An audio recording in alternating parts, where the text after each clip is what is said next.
요즘 들어서 연희엘 씨가 유난히 좀 외로움을 많이 타시는 것 같은 느낌이 외로움이 드는데. 떨어져요 지금 얼굴에. 눈물이 나요. 살짝 울고 계시는 아니, 것 같은데. 눈물이 맺혔어요. 이렇게 아름다운 분들이 놀랍게도 남자친구가 없는 거예요. 아니 이상형이 궁금해, 진심으로. 네, 이상형이 어떻게 되세요? 저의 이상형은 네. 예수님처럼 네.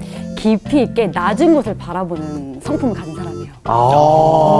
깊이 있게 낮은 곳을 바라보는. 그 마음이 넓은 사람. 네네. 그렇죠. 마음이 넓으려면은 지금 말씀하셨던 것처럼 깊이 있어야 되는 거 아닌가요? 맞아요. 네네. 그런 이렇게 말씀. 깊은 생각을 가지신 분들은 연희엘 씨한테 연락을 주시면 되겠습니다. 내가 깊은가? 연락해야지. 이렇게. 기억나는 게 또 네네. 너무 많은데 오시면 또 네. 얘기하겠어요. 선생님 안녕하세요. 안녕하세요. 선생님 안녕하세요. 뭐 즐거운 담소 나누고 계셨나요? 예. 네. 연희엘 씨의 미래 신랑감에 대해서 잠깐 예. 얘기하다 보니까 마음이 넓고 깊은 사람한테 이제 끌린다. 예수님 같은 네. 사람이라 했어. 사실은 이제 사람들이 좋은 사람 만나는 건 참 중요한데 네. 아이디어란 사람, 내가 보기에 이만하면 나의 이상형이라 할 만한 사람을 찾다 보면 찾기가 매우 어려울 수도 있을 것 같아요. 그래서 정말 내가 함께 살아가야 할 사람을 어떤 사람으로 택해야 하는가 고민이긴 한데 늘 완벽한 사람은 절대로 없고 또 결혼한 사람들을 보면 젊었을 때는 분명히 이상형이 있었는데 어쩌다 보니까 전혀 이상형이 아닌 사람과 함께 살고 있는 거예요. 지금 복수가 터지셨어요. 그러니까 이제 이상형이 이상한 이상한 형태. 형태가 되는 경우도 있는 것 같아요. 중요한 것은 제가 보기에는 어떤 지향을 갖고 사는지. 근데 제일 중요한 게 사람을 존중하는 사람이지. 어떤 사람을 만나든지 그 사람을 존중하고 하나님의 형상으로 대할 수 있는 마음이 있는가. 이게 제일 기본적인 마음인 것 같아요. 뭐 돈이 많고 또 사회적으로 많이 성취했다 해도 타자를 존중하지 않는 사람이라고 한다면 매우 어려운 생활을 알 수밖에 없겠다 하는 생각이 들고, 그래서 기본적인 삶의 자세가 남을 존중하고 배려할 줄 알고 주변을 소중히 여기는 사람이지, 이런 거 보는 게 더 중요하지 않을까. 갑자기 성경 공부 시간에 제일 재밌어요. 지금 제일 재밌어. 감사합니다. 가장 필요한. 제일 재밌어. 네, 어쨌든 뭐 꼭 필요한 건 아니지만 어쨌든 그 얘기 도입으로 얘기를 했네요. 오늘 공부합시다. 네. 오늘 수업 요한복음 45강 길, 진리, 생명. 오늘은요, 요한복음 13장 31절부터요 14장 7절까지를 공부하려고 합니다. 연희엘 씨부터 읽어주세요. 네. 그가 나간 후에 예수께서 이르시되 지금 인자가 영광을 받았고 하나님도 인자로 말미암아 영광을 받으셨도다. 만일 하나님이 그로 말미암아 영광을 받으셨으면 하나님도 자기로 말미암아 그에게 영광을 주시리니 곧 주시리라. 작은 자들아, 내가 아직 잠시 너희와 함께 있겠노라. 너희가 나를 찾을 것이나 일찍이 내가 유대인들에게 너희는 내가 가는 곳에 올 수 없다고 말한 것과 같이 지금 너희에게도 이르노라. 새 계명을 너희에게 주노니 서로 사랑하라. 내가 너희를 사랑한 것 같이 너희도 서로 사랑하라. 너희가 서로 사랑하면 이로써 모든 사람이 너희가 내 제자인 줄 알리라. 시몬 베드로가 이르되 주여 어디로 가시나이까? 예수께서 대답하시되 내가 가는 곳에 내가 지금은 따라올 수 없으나 후에는 따라오리라. 베드로가 이르되 주여 내가 지금은 어찌하여 따라갈 수 없나이까? 주를 위하여 내 목숨을 버리겠나이다. 예수께서 대답하시되 내가 나를 위하여 내 목숨을 버리겠느냐? 내가 진실로 진실로 내게 이르노니 닭 울기 전에 내가 3번 나를 부인하리라. 너희는 마음에 근심하지 말라. 하나님을 믿으니 또 나를 믿으라. 내 아버지 집에 거할 곳이 많도다. 그렇지 않으면 너희에게 일렀으리라.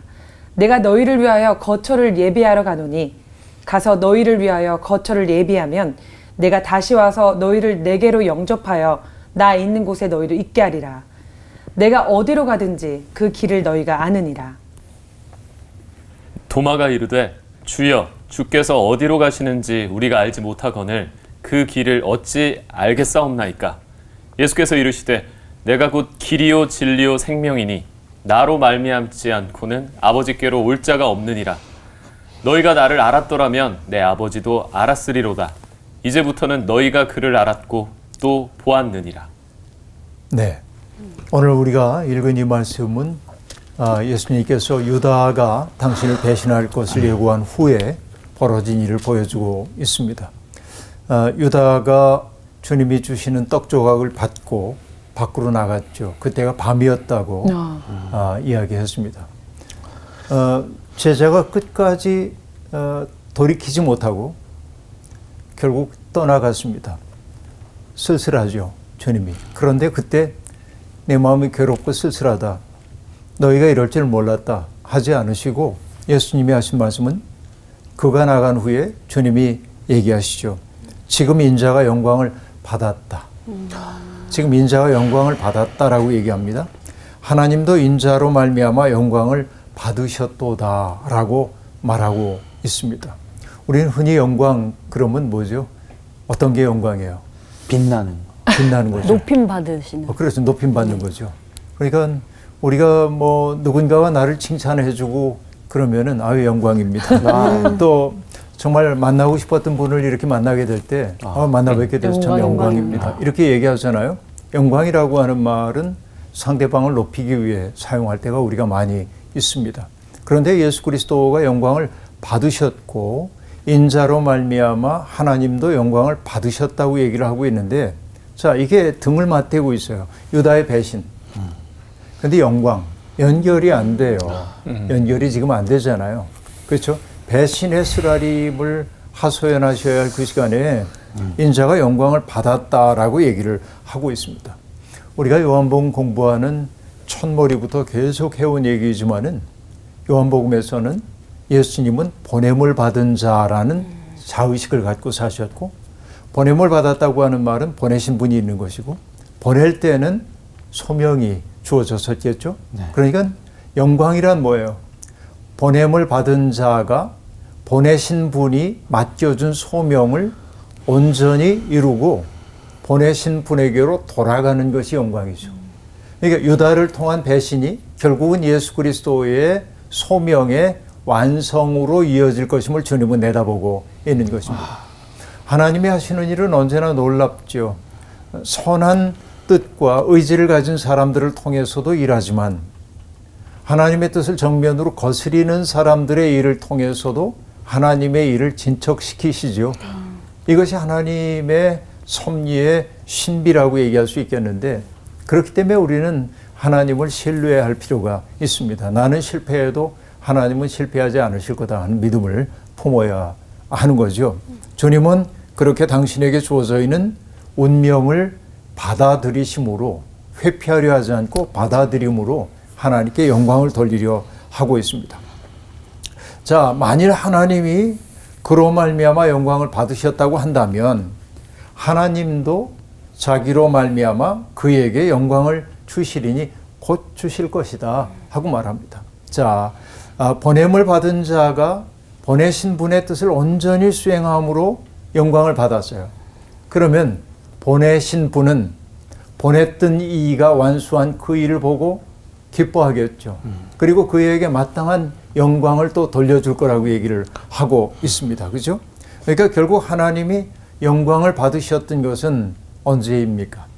나의 뜻을 이루기 위해서 하는 게 아니라 하나님의 뜻에 대한 아멘이 되기 위해서 자기를 내려놓은 삶에 대한 하나님의 인정, 바로 그것을 주님은 내다보고 있음을 알 수 있습니다.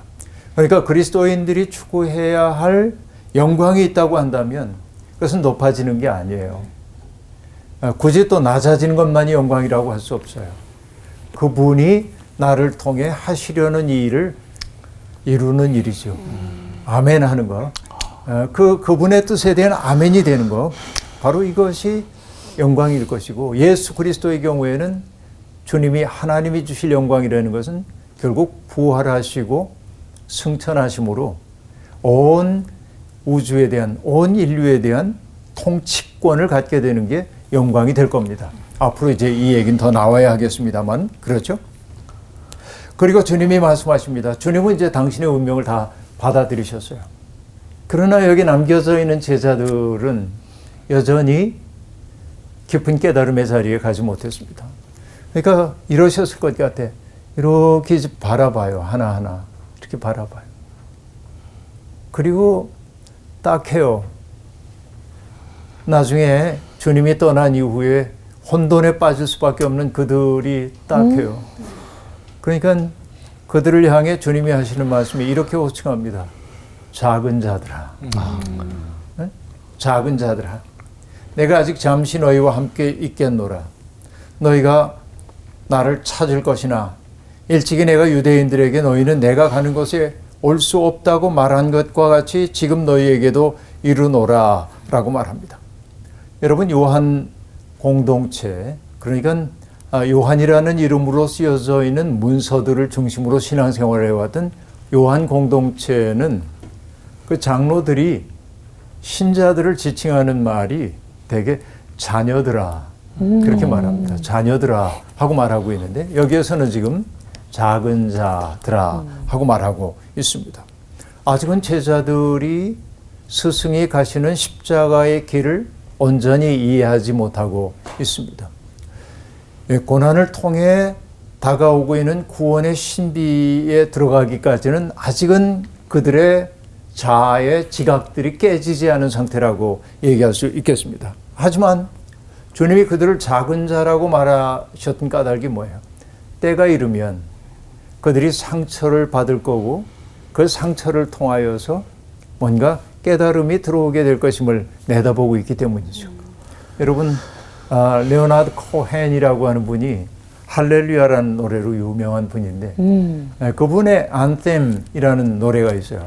거기에서 보면 세상의 모든 것들 속에는 크랙, 그 갈라진 틈, 상처가 있다는 거예요.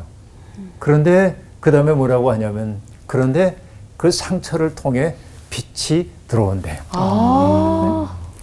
그렇잖아요. 이 갈라진 틈을 통해 빛이 들어오잖아요. 주님이 지금 내다보고 있는 것도 그런 거예요. 우리도 살다 보면 그런 거죠. 유대인 랍비가 들려주는 이야기 가운데 이런 게 있습니다. 왜 하나님의 말씀이 우리의 가슴에 있지 않고 머리 위에 있다고 얘기합니까? 물어요, 제자가. 네. 그때 스승이 대답합니다. 우리의 머리가 이런저런 일들로, 그러니까 뭐 실제로 타격을 입어서 깨진다는 얘기가 아니고 나의 알미라는 게 보잘것없구나 하는 것을 깨닫는 순간 그 틈으로 말씀이 들어온다는 거죠. 사람 사는 게 꼭 그렇단 말이에요. 내가 성공의 정점을 찍고 성공의 길로만 나갈 때는 사람이 깊은 차원에 가지 못할 때가 많이 있습니다. 실패는 누구도 좋아하는 것 아니지만 실패의 쓰라림이 오히려 우리를 인간적으로 푸근한 사람으로 만들어 주기도 합니다. 자, 우리 속에 크랙, 갈라진 틈이나 상처가 있을 때 그 속에 빛이 들어오는 게 은혜의 신비이죠. 주님은 그걸 지금 내다보고 있습니다. 그래서 너희들도 아직은 내가 가는 그곳 알지 못할 거야. 그러나 때가 올 거다 하고 얘기를 하고 있습니다. 그러면서 주님이 제자들에게 말씀하십니다. 새 계명을 너희에게 준다. 새 계명, 그건 뭐예요? 서로 사랑하라 라고 말합니다. 내가 너희를 사랑한 것 같이 너희도 서로 사랑하라. 그리고 놀라운 말씀이 나옵니다. 너희가 서로 사랑하면 이로써 모든 사람이 너희가 내 제자인 것을 알게 될 거다라고 말합니다. 자, 그런데 여러분, 이때 사랑이라고 하는 것은 사랑이라고 하는 건 뜨거운 감정 이런 게 아니고요. 이것도 물론 사랑에 포함되긴 합니다만 한마디로 얘기하면 사랑이라고 하는 것은 자기 초월, 내가 누군가를 사랑할 때 자기 초월이 일어나요. 그를 행복하게 하기 위해서라면은 나의 그렇죠 모든 걸 다 드리고 싶어요. 여러분, 저 젊었을 때 불렀던 노래 가운데 이런 노래가 있어요. 나 그대에게 모두 드리리. 그죠? 그 다음에 뭐예요? 모두 드리리. 터질 것 같은 이내 마음을. 것 같은. 그리고 그 다음에 나오는 가사가 뭔지 혹시 알아요? 별을 따다가 그대 두 손에 맞아. 담아드리리. 여러분 그런 거짓말이 어딨어. 정말 거짓말이다. 아무리 사랑해도 어떻게 별을 따다 드려요. 그런데 여러분 그걸 보고 객관적으로 우리가 이건 거짓말이야 이렇게 말하는 사람이 있어요? 별로예요, 그런 사람. 아니죠. 그 노래를 들으면은 별을 따다가 주는 일은 불가능하지만 네. 그러나 우리는 그 마음이 뭔지를 알아차리잖아요. 사랑이라는 게 이런 것이죠. 불가능을 가능하게 만드는 것이죠. 하나님의 아가페적인 사랑이 우리 속에 들어오게 될 때 우리는 불가능을 가능으로 만들잖아요. 신앙을 그래서 불가능의 가능성 그러거든요. 되게 불가능의 가능성. 근데 자기 초월의 능력이라고 얘기할 때 너무 추상적으로 들린다고 한다면 서로 사랑하라. 여기 서로예요. 이게 중요해요. 일방적 사랑이 아닙니다. 서로 사랑하라고 얘기해요. 그런데 요한복음 13장에서 예수님은 사랑의 본을 보였어요. 그건 뭐죠? 발을 닦아주시는 거예요. 발 닦아주시는. 그렇죠. 발을 닦아줘요. 우리는 되게 어떻게 삽니까? 누군가가 내 발을 닦게 만들고 싶어 하죠. 권력관계를 만들고 싶어 하죠. 구체적으로 발을 닦지는 않더라도 누군가가 나 대신 수고해주고 누군가가 나 대신 희생해주기를 바라잖아요. 그런데 사랑한다고 하는 건 뭐죠? 그의 발을 닦아주면 아닙니까? 그를 위해 나의 귀찮음을 무릅쓰는 거죠. 그를 위해 내가 좋아하던 것들을 내려놓을 수 있는 것이죠. 이게 발 닦아줌의 마음이죠. 그러니까 이 삶은 발 닦아줌의 마음이라고 하는 것은 그냥 윤리 도덕으로서의 그런 삶이 아니라 어떻게 나타나냐? 철저한 배려와 존중으로 나타나는 거예요. 배려, 존중. 그러니까 여러분 예수를 믿는 사람들이 서로 사랑하면 이 마음으로 서로를 대하기 시작하면 세상 사람들이 뭐예요? 너희를 보고 내 제자인 줄을 알아볼 거예요. 그러니까 여러분 그냥 저분 만나고 나면 내가 대접받은 것 같아요. 내가 있는 그대로 받아들여지고 있어. 저분을 만나고 나면 내 마음속을 가득 괴롭히고 있었던 그 분심 같은 것들이 사라지고 내 속에 따뜻한 것이 생겨나. 그게 언제예요? 사랑받을 때입니다. 그렇죠? 결국 그렇게 살게 될 때 바로 그것이 예수의 제자라고 하는 인식 근거다는 얘기입니다. 자, 여러분 주일날이 되면 성경책 이렇게 들고 이렇게 가는 게 예수의 제자인 인식 근거가 아니에요. 저 사람 만나고 났더니 내가 귀한 사람으로 받아들여지고 있구나. 이 느낌을 준다고 할 때 그게 진짜 사랑하는 거죠. 주님은 바로 그 본을 보이셨죠. 발 닦아줌을 통해서. 이게 바로 새로운 계명이에요. 주님이 주신 계명.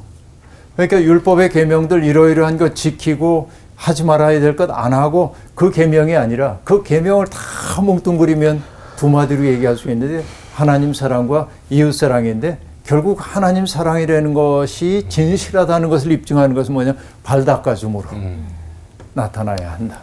그러니까 제자됨의 징표라고 하는 것은 그냥 사랑이라는 게 뜨거운 감정으로 본다고 한다면은 여러분 누군가를 사랑할 때 내가 원고 씨를 지금부터 사랑해야지 이런 거 없어요. 사랑은 발생하잖아요. 그것은 사랑은 발생하는 거죠. 내가 의지가 개입할 여지가 없이 난 그냥 확 사로잡힌 거예요. 사랑이라는 건 사로잡힘이에요. 그렇죠. 그런데 이게 감정적 사랑이라고 얘기할 수 있어요.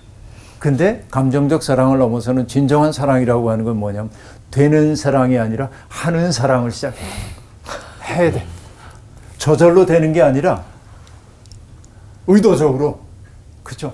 이 사랑의 삶 속으로 들어가야 돼. 의지적으로. 이게 바로 예수 그리스도가 우리에게 가르쳐 주신 세 계명이다. 그 얘기인 거죠. 자, 주님이 어디 간다고 얘기를 자꾸 하니까 베드로가 궁금해요. 주님, 어디로 가십니까? 베드로는 참 뭐랄까 질문을 잘해요. 솔직한 것 같아요. 제자답습니다. 제자다. 대부분의 사람들은 질문을 잘 안 해요. 눈치만 보고 있습니다.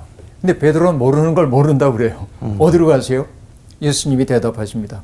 내가 가는 곳에 내가 지금은 따라올 수 없으나 후에는 따라오리라. 주님은 이미 내다보고 있어요. 그래서 아까 제자들을 지칭할 때 작은 자들아 그러잖아요. 그러니까 지금은 내가 아직 깨닫지 못해. 때가 이르지 않았어. 아직 어떤 거예요? 말씀이 요 위에 있어. 요게 깨져야 요 속으로 쏙 들어오는데 아직은 그때가 아닌 거예요. 그러니까 내가 가는 곳에 내가 지금은 따라올 수 없지만 후에는 따라올 거다. 이게 가없는 신뢰란 말이죠. 베드로가 얘기합니다. 주여, 내가 지금은 어찌하여 따라갈 수 없나이까? 주를 위하여 내 목숨을 버리겠나이다 라고 말하는 거예요. 저는 이제 여러분께 여쭙습니다. 베드로의 이 말은 마음에도 없는 거짓일까요? 아니면 정말 그럴 수 있다고 생각했을까요? 그럴 그럴 수 수 있다고. 있다라고 생각을 했겠죠. 그렇죠. 네. 인간의 말이 이래요. 우리들도 그러잖아요. 장담하잖아요. 때때로. 틀림없이 그럴 것 같은데. 근데 살다 보면 상황이 바뀌면 전혀 그렇지 못한 나 자신을 발견할 때가 있습니다. 매일 봐요. 매일 만나 이런 경험을. 네, 옆에서 목격합니다. 아니 본인이 목격당하고 있다는 것도 잘 모르시나요? 이렇게 모자랍니다. 이렇게 작은 자예요. 네. 많이 깨져야 되겠네요. 예. 그러니까 베드로는 진정한 마음이에요. 예수 그리스도와 함께라면 죽는 것도 유익함이라 그는 그렇게 생각해요. 죽을 수도 있다고 생각을 합니다. 그렇죠. 이게 머리가 우리를 속이는 거예요. 그래요. 이 관념이 우리를 속여요. 그렇게 할 수 있을 것 같아요. 그러나 여러분 어느 순간에 공포심이 내 속에 주입되면요. 그 생각은 다 사라지고 자기도 모르는 사이에 뜻밖의 반응을 하게 마련이죠. 그런데 주님은 그 연약함까지 다 보고 계신 거예요. 지금 주님이 말씀하십니다. 내가 나를 위하여 내 목숨을 버리겠느냐? 내가 진실로 진실로 내게 이르노니 닭 울기 전에 내가 3번 나를 부인하리라 라고 말합니다. 베드로는 자신이 예수님을 위하여 목숨을 바칠 것이 아니라 예수님이 자기를 위해 목숨을 바치실 거라는 사실을 아직 알지 못합니다. 그렇죠?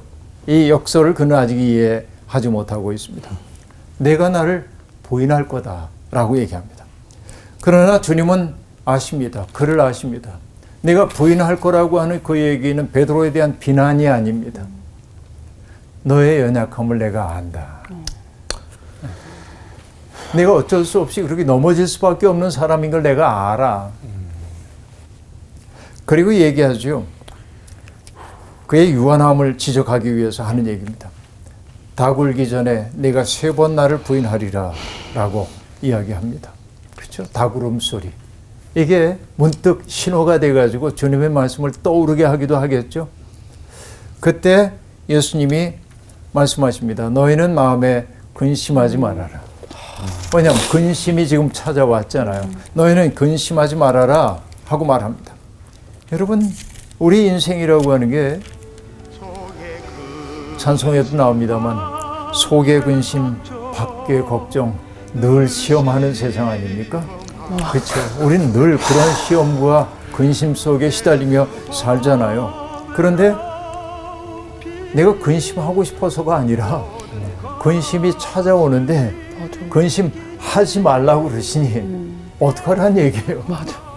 난 근심하고 싶지 않아요. 그런데 근심거리가 찾아와 나를 확고하게 사로잡잖아요. 그런데 여러분 생각해 보십시다. 너희는 마음에 근심하지 말아라. 그리고 얘기합니다. 하나님을 믿으니 또 나를 믿어라 하고 말합니다. 여기에서 하나 답이 나와요. 어떤 겁니까? 믿음. 근심의 해독제가 있다면 믿음이에요. 그렇죠? 너희가 하나님을 믿으니 나를 믿어라. 나를 믿으니 또 하나님을 믿어라. 이렇게 얘기합니다. 하나님을 믿으니 나를 믿어라. 또 나를 믿으니 하나님 믿어라. 같은 얘기일 겁니다. 여러 번 반복해서 얘기를 했습니다만 믿음이라고 하는 것은 맡김. 나의 운명을 믿음의 대상인 분에게 맡기는 거예요. 내가 하나님을 정말로 믿는다고 하는 것은 하나님에게 나의 운명을 맡기는 거예요. 예수 그리스도에게 나의 운명을 맡기는 것입니다. 여러분, 맡기고 나면 평안합니다. 맡기고 나면. 문제는 뭐냐면 맡기지 못하기 때문에 늘 불안한 거죠. 그러니까 믿음이라는 게 맡김이고요. 어떤 분은 믿음이라고 하는 것을 이렇게도 써요. 말장난이긴 합니다만 저력, 미팅. 믿음. 힘. 믿음을 가지고 있는 사람은 저력이 있는 사람이야. 왜? 내 힘으로 살지 않기 때문에. 내 힘이 소진된 그 자리에서 하나님의 힘이 내 속에 채워지고 있음을 알기 때문에 그는 넘어지지 않아요. 믿음이 있는 사람이 된단 말이죠. 자, 우리가 근심하고 있는 까닭이 뭐죠? 미래에 대한 불안이죠. 왜 불안해요? 불확실하기 때문에 그래요. 그런데 믿음이라는 게 여러분 뭐라고 얘기했어요? 히브리서 11장 1절에 믿음은 바라는 것들의 실상이요 보지 못한 것들의 증거니 하고 얘기합니다. 내가 바라는 것을 실현해 가는 게 믿음이고 내 눈에 보이지 않는 것을 마치 보고 있는 것처럼 확고하게 붙드는 게 믿음이죠. 불확실함이 아니라 확실함이에요. 그러니까 믿음이라고 하는 것은 결국은 나는 이해하지 못해도 나보다 하나님이 나를 더 사랑하시고 나보다 하나님이 나를 더 잘 아신다는 사실을 알기에 하나님께 또 하나님의 아들이신 예수 그리스도에게 나의 삶을 맡기고 하나님이 나를 어디로 이끌어 가시든지 저는 수용할 준비가 되어 있습니다 하는 순간 불안은 사라져요. 문제는 우리가 그 깊은 믿음의 자리에 가지 못한다는 데 있는 것이죠. 주님은 이 사실 지금 근심하지 말아라, 율법적으로 하지 말아라 하는 얘기가 아니고 방법까지 주셔요. 여러분, 명령에는 뭐가 들어있냐면 명령에는 하나님의 능력 부여가 들어갑니다. 내가 할 수 없는 일을 명령하면 안 돼요. 그렇잖아요. 우리가 할 수 없는 일을 명령하면 안 돼요. 그렇죠. 그러니까 예수 그리스도가 우리에게 근심하지 말라고 얘기하는 까닭은 근심하지 않을 수 있는 능력을 우리에게 주시는 거예요. 그건 뭡니까? 하나님을 믿고 예수 그리스도를 믿는 거예요. 그렇죠? 그 믿음이라는 게 우리 속에 믿음을 가져다 주기 때문에 그래요. 저력을. 그렇죠? 맡길 수 있어야 한다 하는 얘기입니다.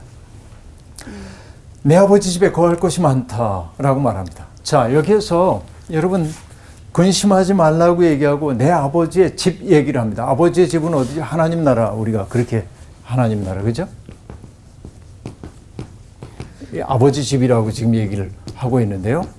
집에 거할 곳이 많다라고 말하고 있는데 여러분 내 아버지 집에 거할 곳이 많대요. 빨리 가고 싶어요? 빨리 가고 싶어요. 네. 하나님 나라에 30평. 30평쯤 주실라나요? 3평.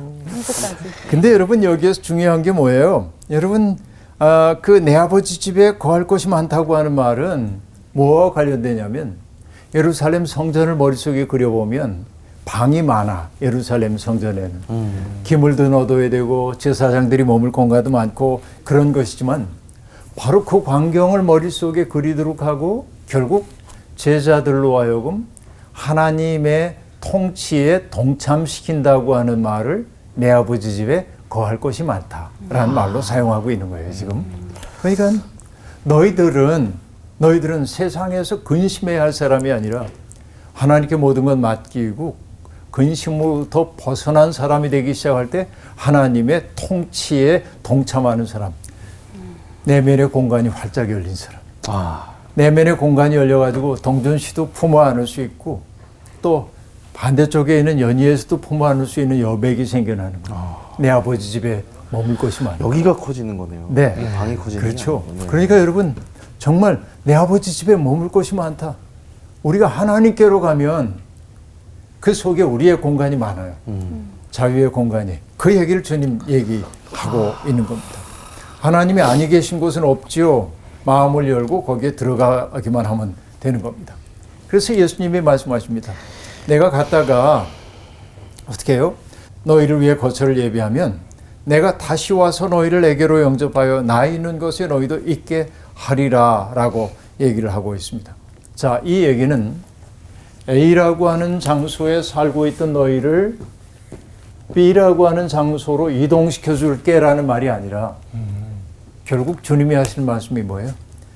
주님이 곧 십자가를 지시지만 부활의 생명, 죽음에 쏘는 가시를 제거한 부활의 생명을 누리시게 될 때 예수 그리스도께서 제자들에게도 부활의 생명에 동참하시도록 해주신다는 얘기죠.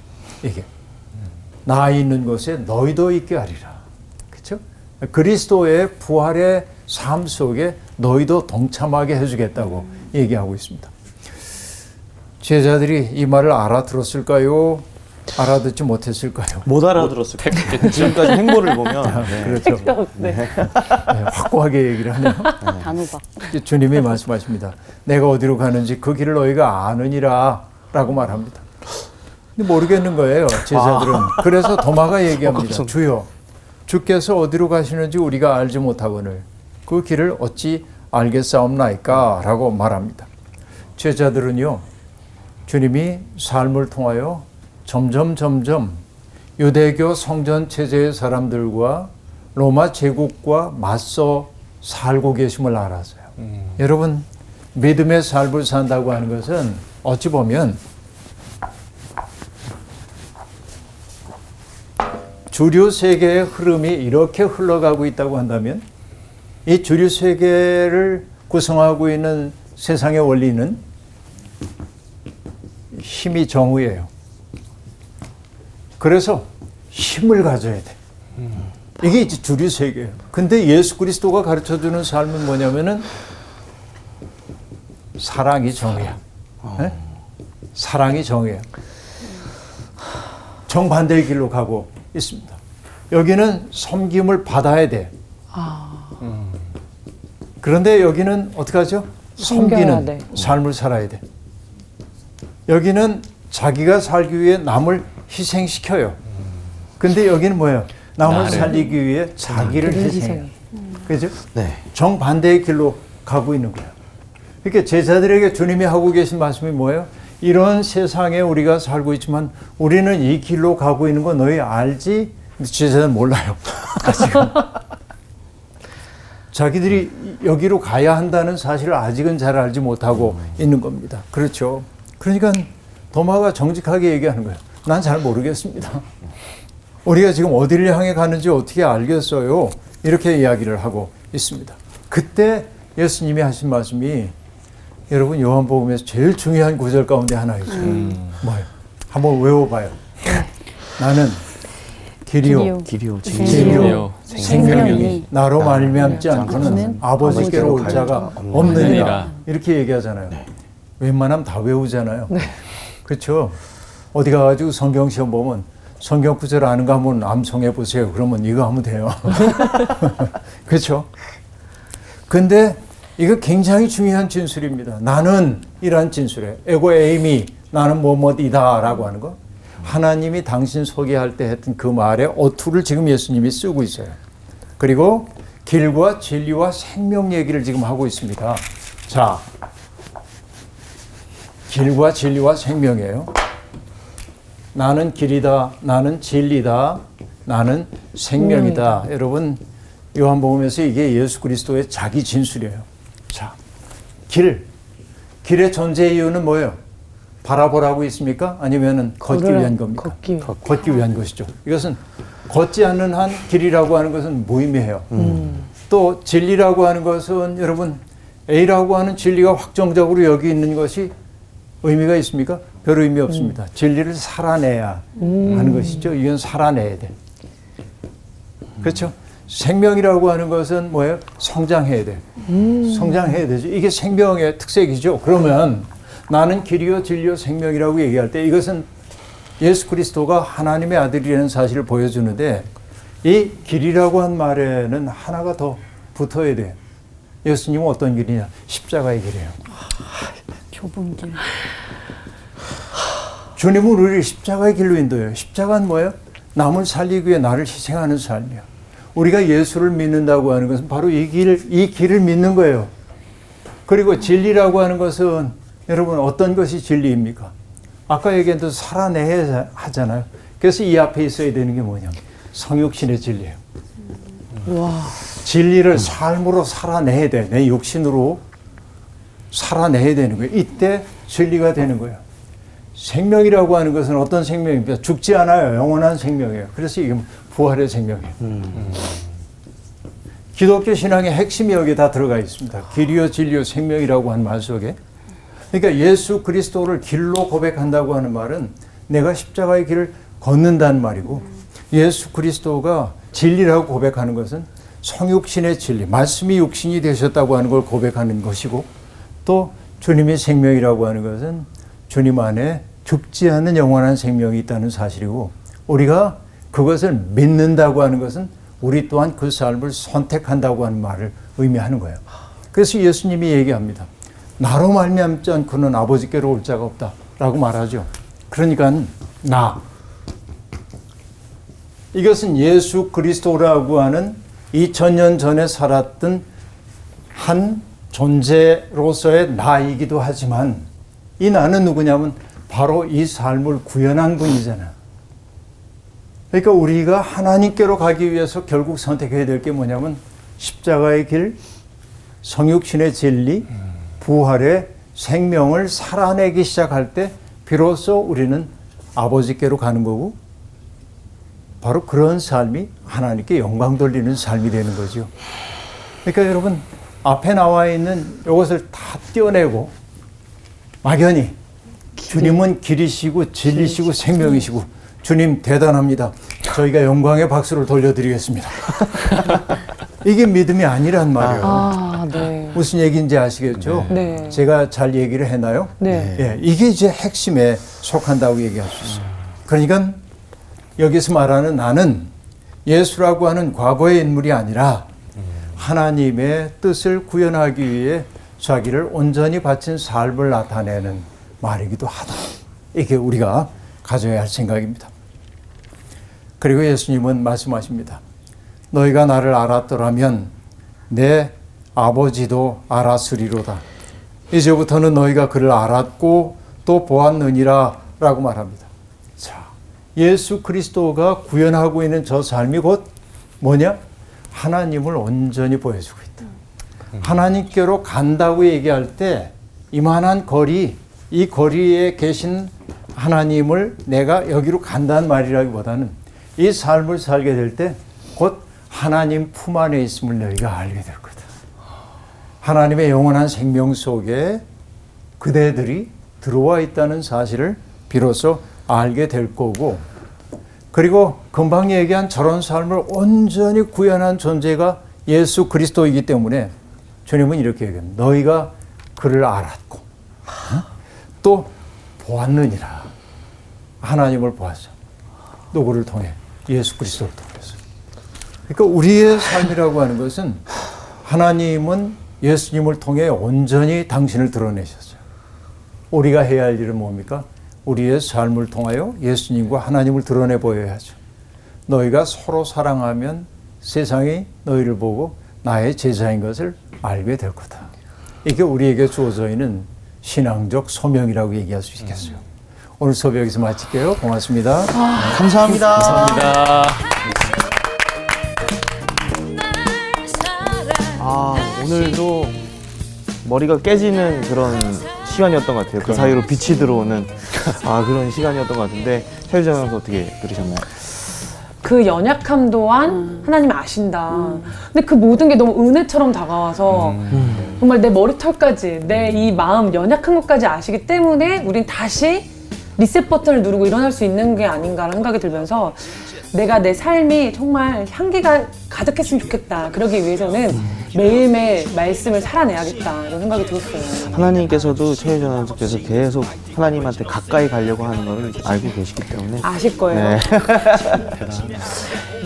예, 이동전 선수 어떻게? 모든 걸 다 요약해서 제 아내분께서 잘 말씀하신 것 같은데 네. 정말 살아내는 거. 맞아요. 서로 사랑하라고 하잖아요. 네, 맞습니다. 사랑해야죠. 그래서 오늘 마지막 저희가 외칠 말은 이렇게 했으면 좋겠습니다. 예수님은 길과 진리요 생명입니다. 이제 우리가 걷고 살아내서 성장합시다. 연예 씨 외웠어요? 네. 우리가 걷고 살아내서 살아내고 성장합시다. 본인이 못 외우는 거예요? 걷고 살아내고 싶다. 네, 가야 될 것 자, 같아요. 여러분, 예수님은 길이요 진리요 생명이십니다. 우리가 걷고 살아내고 성장합시다. 이번 주 퀴즈입니다. 하나님이 약속하신 땅에 자신의 해골을 메고 올라가라고 부탁한 사람은 누구일까요? 1번 이삭, 2번 요셉, 3번 모세. 정답을 아시는 분은 CBS 성서학당 홈페이지에 정답을 올려주시거나 우편으로 보내주시면 됩니다. 선정되신 분들에게는 대한성서공회에서 발행한 성경 통독을 위한 최고의 잡서 성경 2.0, 세상을 바꾸는 복음 매거진 크리스채너티 투데이 1년 정기 구독권, 성서학당 선생님들의 저서 중 하나를 드립니다.